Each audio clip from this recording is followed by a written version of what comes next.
Oh, hey, you guys must be from Architectural Digest. No? Uh, I'm sorry. I'm at GQ. N- no, not from GQ either. I don't, I don't know. Then how did you get in my house? Who are you? Of course, as soon as I did my whole spiel, I just realized I didn't even hit record. How special. Folks, welcome yourselves back to G Studios. This is the official 2026 office tour. My thought for this was, of course, making this a annual tradition to where we go ahead and we do a review and overview of what the office will look like, both new items, old items, whatever it may be. It's ever changing, it's ever growing, just like the channel. And even if I change spaces, I do want to continue the tradition and, of course, make this a part of an annual series. Now, just a brief overview and summary. I'm not going to go into too much detail about everything in the office. If there's a little bit more significance with one or more items, of course, I'll dive into some of the lore. I want to make this video to showcase, of course, and highlight of the creative space that I have been blessed with, and the ability that it allows me to obviously create the content that you see. Before we get into this video, I do want to go ahead and shout out today's sponsor, which is no one. I'm a little low on the sponsorship funds and backing, so if anybody from anywhere wants to contact me, please do so. I've got a lot of stuff in this office, and I'm sure you're going to see your brand. So hit me up, please. Folks, without further ado, let's go ahead and get into the 2026 office tour. Huzzah!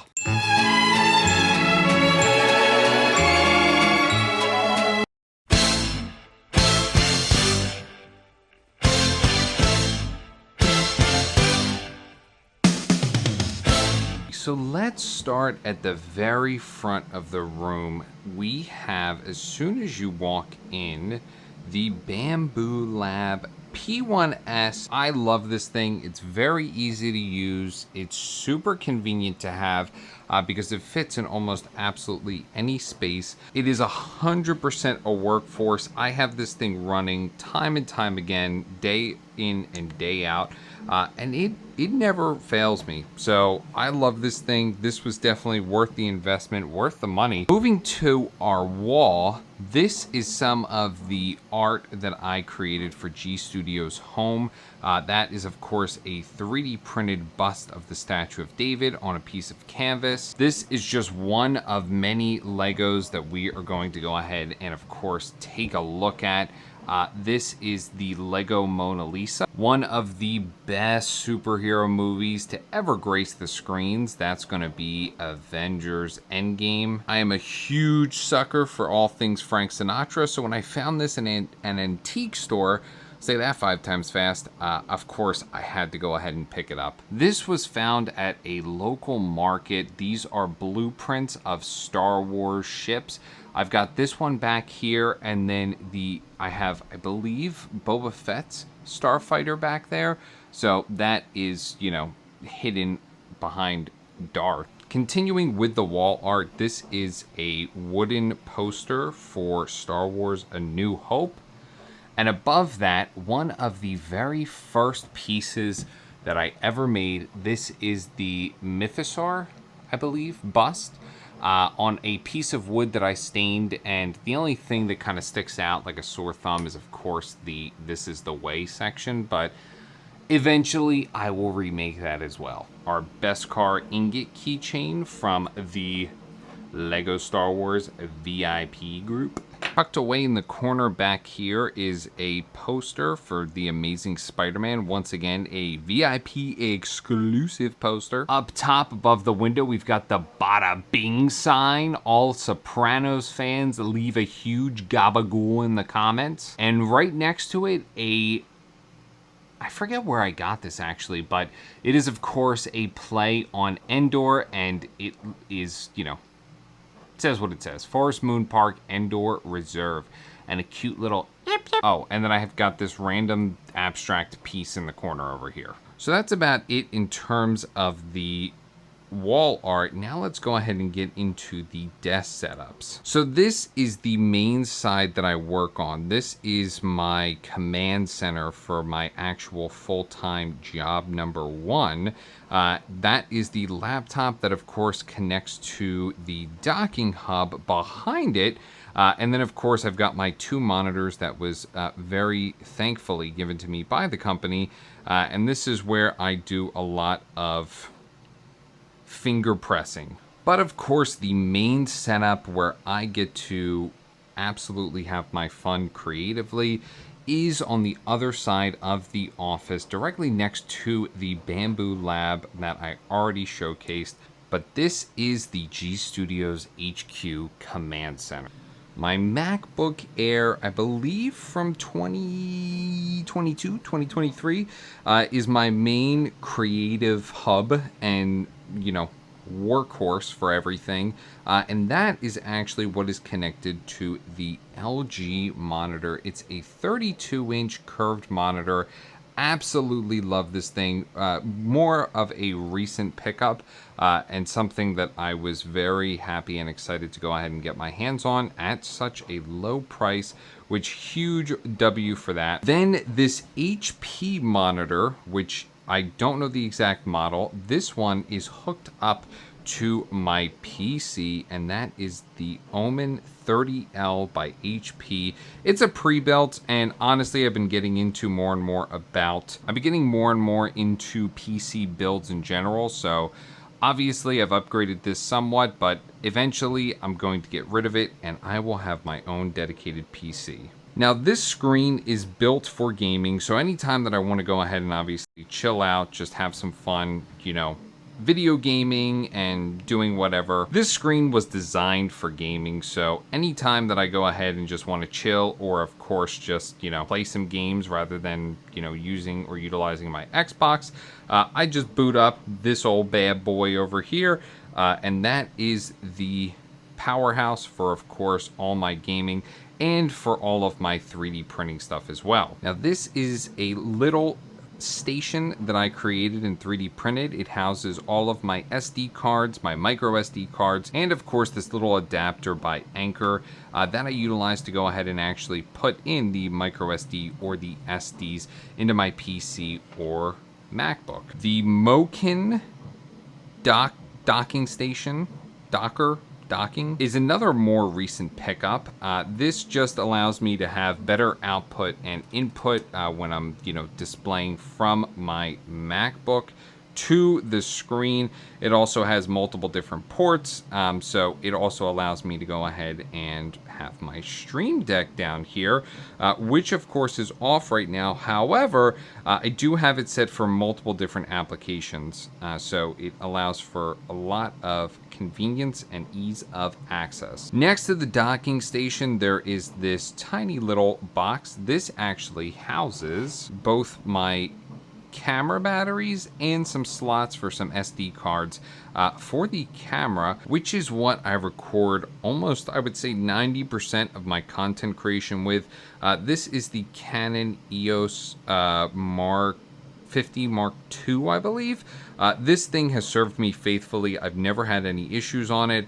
The only thing that I can't do is plug audio into the side here because I actually dropped the camera once, and the only time that I've ever dropped it. And I actually dropped it on its side with the aux cord plugged in, and it did do something to finagle the actual port in there. So most of my audio is not recorded with this anyways, so that really doesn't matter. Not too upset by it, but other than that, this thing is beautiful. Another more recent pickup next to the Stream Deck is this Anker wireless charger. And of course, a huge bonus is the fact that it also simultaneously charges my AirPods Pro 3. And if you couldn't already tell, this was additionally 3D printed. So as much as I can print for use cases, I absolutely do. Moving further down the line, there is, of course, the desk tray back there, which houses a bunch of different items that I just use either every day or, certain use cases. And then next to that is the Xbox controller. This is by Scuf. One of the main reasons why I love this controller so much is, of course, the back buttons. I like to go ahead and obviously use them for advantages in games, but also it is very comfortable, very adaptive, and quick to use all the time, so huge fan of that as well. Now, I'm currently using a different rig, but another item that I picked up that has been a huge help when creating content, and one that I use often, is, of course, the DJI Osmo, I think Mini it's called, maybe? I don't know, but this holds everything, it stabilizes everything, and it is a great tool for content creation. My cable management has always kind of sucked, so don't worry about that. This stand is obviously for the light that I'm currently using to film this with, but next to that is the Ugreen hub, basically. So this is a cloud-based service connected via Ethernet cable, and that allows me to go ahead and upload anything from anywhere wirelessly. It's got a 10 terabyte storage drive in there, so it is a huge help, especially since I have so much content creation that I'm constantly uploading and offloading. So definitely needed this because my MacBook and my PC were both running out of a lot of room. Now let's get into the 3D prints. Obviously, if you've come a long way, the two items that I have gravitated towards all of my life was first with Legos, and second, with 3D printing. Now, these are not all of my 3D printed projects. I just simply don't have room in here to go ahead and showcase all of them. However, these are some of my favorites. Now, taking a look, this is the Cyberman helmet. This is from the Matt Smith era and partially from the Peter Capaldi era. I tried to make handles, basically, and, you can see that from the wiring down there. And, of course, the alternative faceplate that you can pop off from here and exchange for that for display purposes, but I do find that I like the cleaner look better. Next to him is, of course, the one and the only Darth Vader. This was probably one of my cleanest helmets, but also one of my favorite helmets, just simply because all of the Darth Vader helmets that I've ever had haven't really lived up to the quality or the accuracy that I was looking for. So when you can't find something or you don't want to spend the money for something crazy, you make it yourself. This is a sonic screwdriver holder. Once again, this is Peter Capaldi's sonic screwdriver from the Doctor Who series. He was the 12th Doctor, and trust me, I have plenty more sonic screwdrivers. His was just one of my favorites. Slightly down from that, we've got the thermal detonator. This was first seen in Return of the Jedi, but in multiple different Star Wars projects thereafter. I will eventually be adding lights to it, but for now, it is just a static prop. Down to the right, and one of my more recent prints was a bunch of different figures for Dungeons and Dragons. I found this free STL pack on Maker's World, and honestly, the quality of them came out absolutely great. Here's a wizard for reference. Here is, I don't even know what this is, maybe a barbarian or dragonborn or something like that. I'm more recently getting into Dungeons and Dragons, and I've just got really excited, so I started to 3D print something.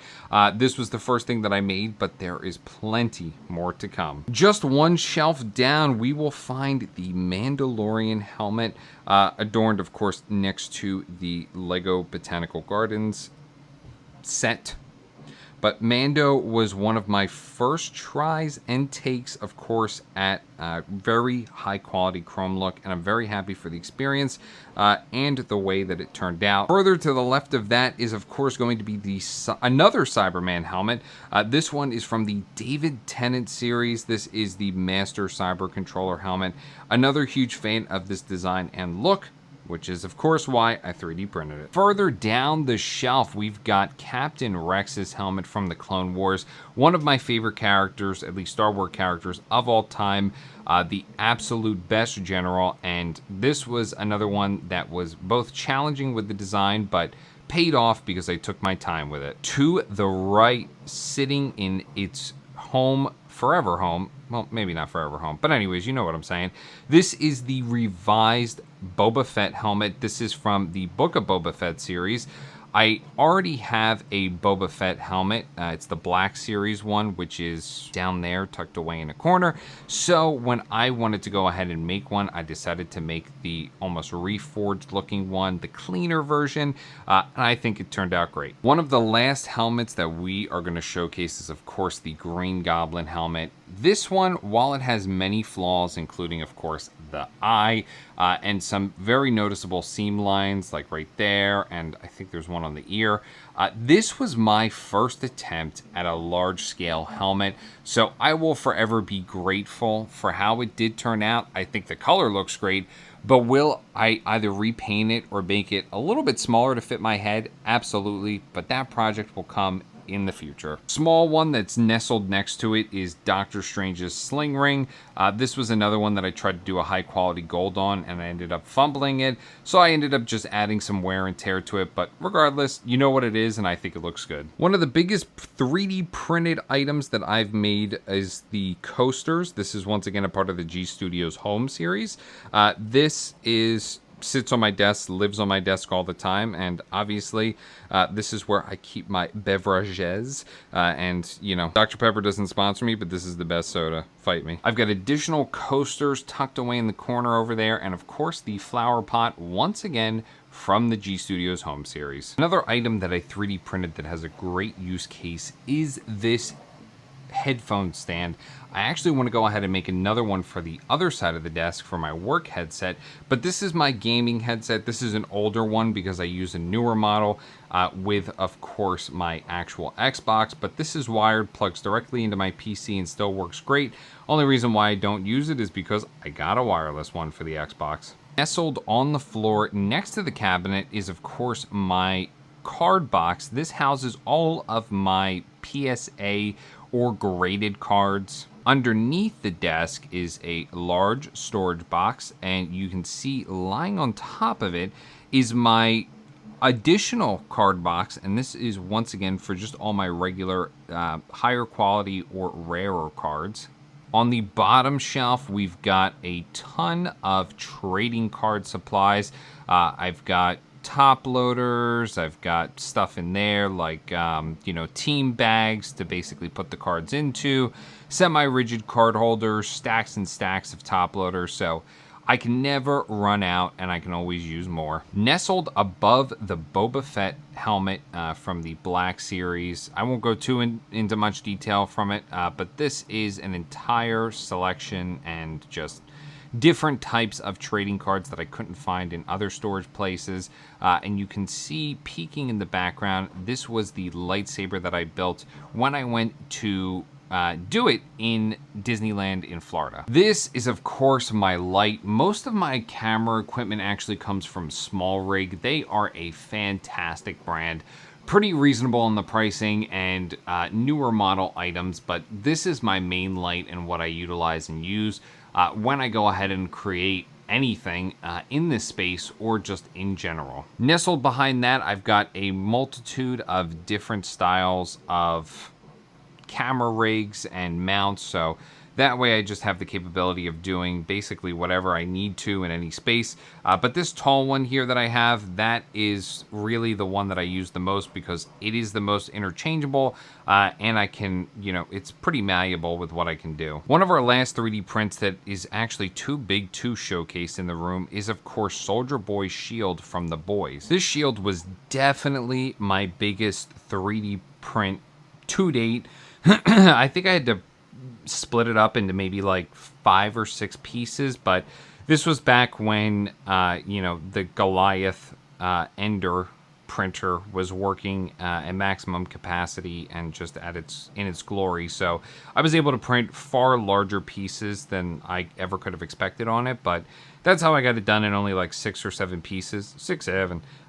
So that is this was one that was featured on Dio3D after I made it. Huge achievement in my 3D printing career. Will I make more like this? Probably, but, you know, not anytime soon with what I have to come. Directly behind where the Soldier Boy shield lives is a bunch of books that I either have read or will be reading in the future. It's also an old docking station back there, and of course a duster. So basically that, of course, you know, allows me to quickly just, you know, dust things, especially the Legos because they need it the most. But that is my collection of books. Most of them are sales-oriented books or finance books because that's what I'm trying to grow my knowledge in. But yeah, any book recommendations, I'll leave in the comments below. Most of my items that, you know, I use all the time, like the isopropyl alcohol for cleaning off the printing bed, some glue to glue some projects together, that all sits up there. Another great use case for 3D printing is, of course, some hooks. So I've got one up there that goes ahead and houses and holds my camera bag, which holds a lot of other stuff. And I use command strips just to attach to the back because that's how the STL file was made. And of course, they hold great. And I've got one more hook hanging on the side of this filing cabinet to go ahead and hold up my laptop bag as well. And behind that is my dog bed for my 2 dogs who love to come in here and work with me quite often, even though they just, you know, keep to themselves and keep rather quiet. Okay, now the most glaring part of this room is, of course, going to be the Legos. So we'll go through each shelf and showcase everything. I've got some rare Legos tucked away somewhere, so we'll pull them out. But this is, of course, the biggest, I would say, element of the room and the, you know, the most pieces that I have. Tucked away behind my main workstation is, of course, the entire Series 1 of the Lego Marvel minifigure series. Next to it, I kind of stopped on the Series 2 after I got Moon Knight. He was the biggest one that I really wanted, so I kind of just dropped off after that. Yes, I know it's dusty. You can flame me in the comments. I know I need to take care of it. Nestled behind that is the Sanctum Sanctorum set. I forget what year it is, but this is a 6 set. I love that I have a big minifigure. He might actually be my only big fig. And then, of course, you get, you know, all the other fun characters. Next to that, tucked away as well, is the typewriter. This is actually a really cool set, and I love this set, but I literally don't have any other place for it, so that's the only reason why it's back here. I'm a huge Lego Star Wars fan, so you're going to see a lot of Lego Star Wars here. This is the Imperial Shuttle, along with some pieces and components from the Mos Eisley's Cantina, which is above this shelf, but once again, couldn't find the space for it, so it lives down here.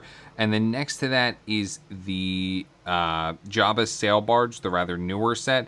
I always wanted the older one, or at least one version of this set, so I ended up settling for this because A, it came out in an appropriate time frame, and B, it wasn't too expensive.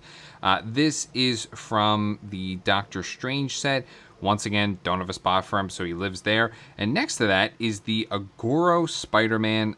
This is the steel-etched version, so I just have that tucked away back there because I don't have any other spot for it. Moving up one shelf, we have the full Mos Eisley's Cantina.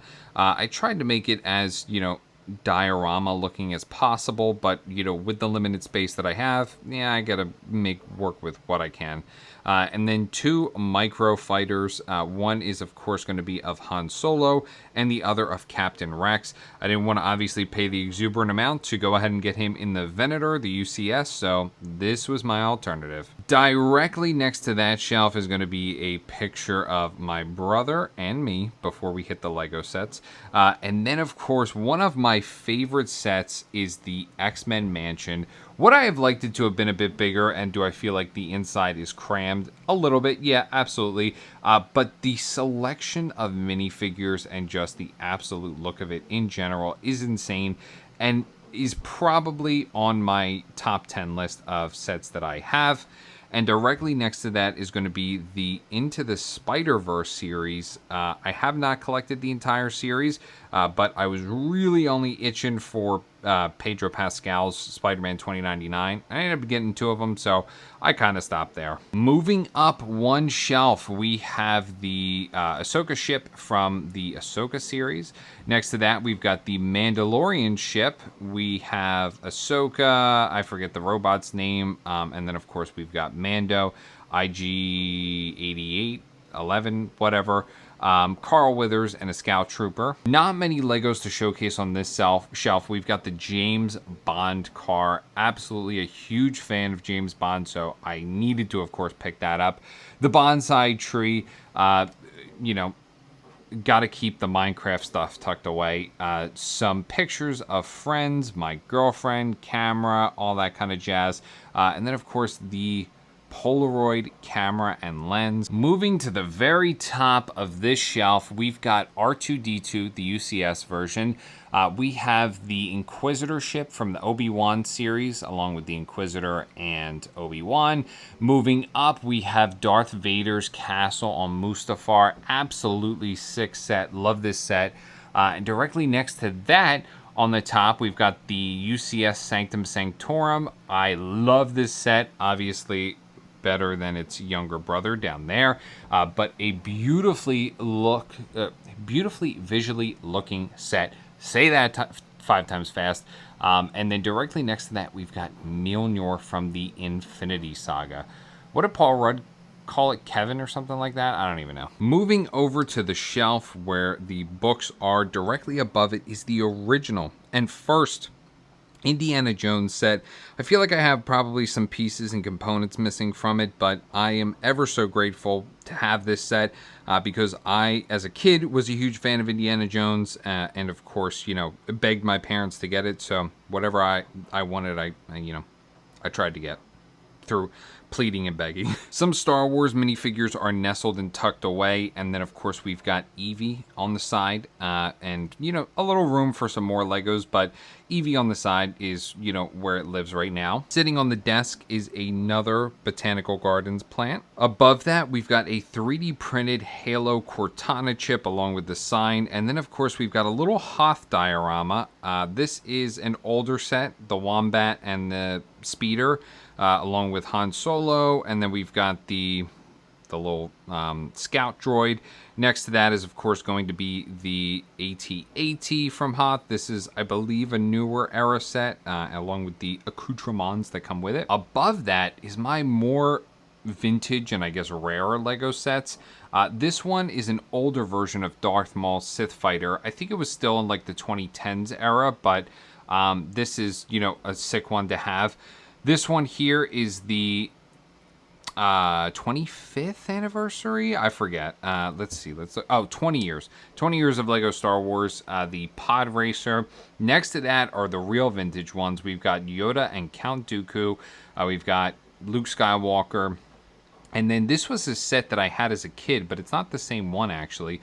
This one is Darth Vader and Palpatine, and I looked and searched everywhere for it, couldn't find it, so I ended up buying it on eBay. All of these sets were bought on eBay, but this one especially I wanted because this was the first Lego Star Wars set that I ever remember even having. Above that, we've got a bootleg Green Goblin from the original Spider-Man series and a custom-built glider that I made.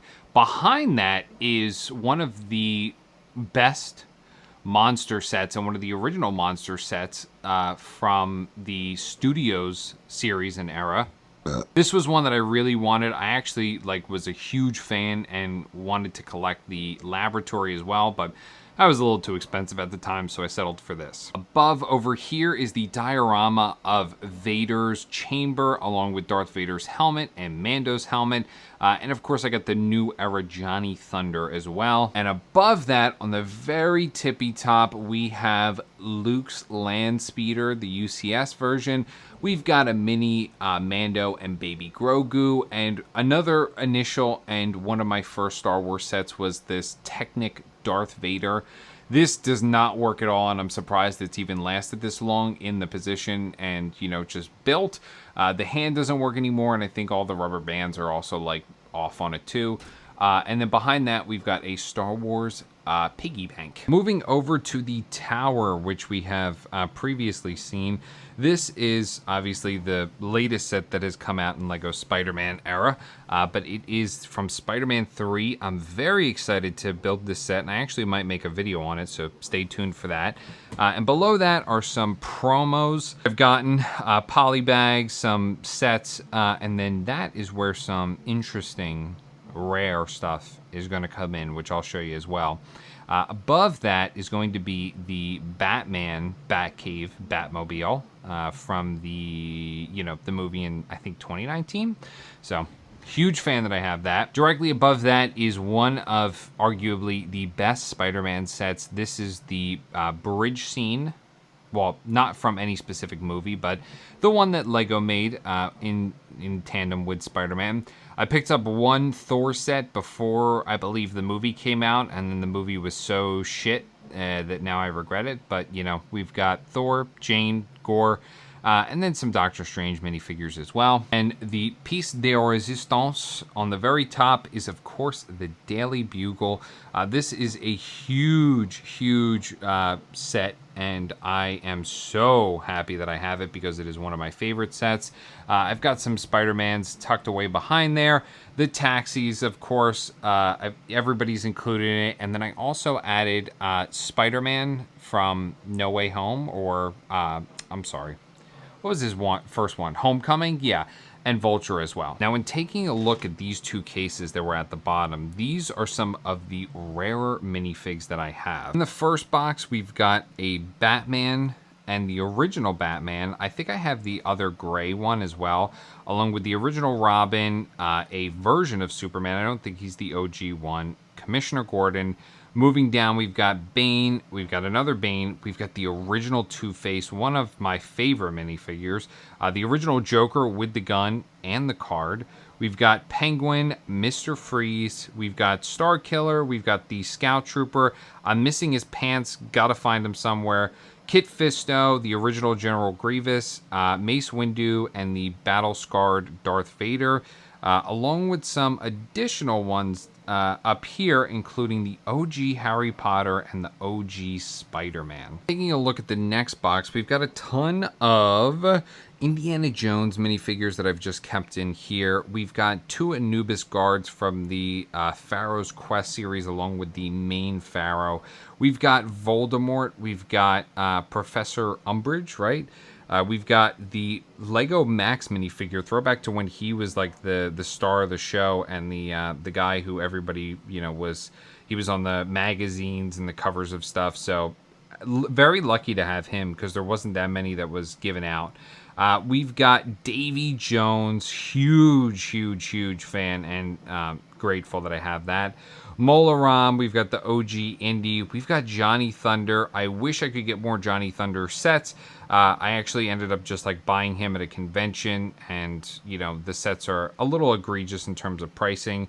We've got the Vampire, the original Mummy, and then we've got a couple other from the Ultimate Collector series, the Monsters version.